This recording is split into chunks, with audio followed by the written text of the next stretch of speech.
नमस्कार, तेज रेसिपीमध्ये तुमचं सर्वांचं मनापासून स्वागत आहे। आज आपण बघणार आहोत मसाला पनीरची भाजी। त्यासाठी मी 2 कांदे आणि टोमॅटो घेतलेले आहे। कढईमध्ये तेल गरम करायला ठेवले आहे। गरम झाल्यानंतर जिरे टाकायचे आहे, त्यानंतर कांदा टाकायचा आहे आणि थोडे खडे मसाले टाकायचे आहे त्यात। नंतर त्यात टोमॅटो टाकायचा आहे आणि हे नरम होईल तोपर्यंत आपल्याला हे तेलामध्ये छान होऊ द्यायचं आहे। त्यानंतर त्यामध्ये अद्रक आणि लसूण टाकायचं आहे। यालाही छान हलवून घ्यायचं आहे।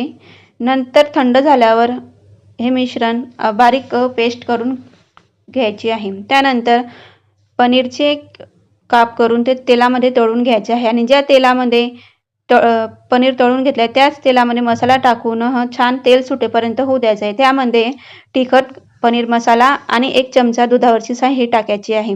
याने भाजीला चव छान येते। आवश्यकतेनुसार पाणी, मीठ आणि पनीर टाकायचं आहे आणि वरतून कस्तुरी मेथी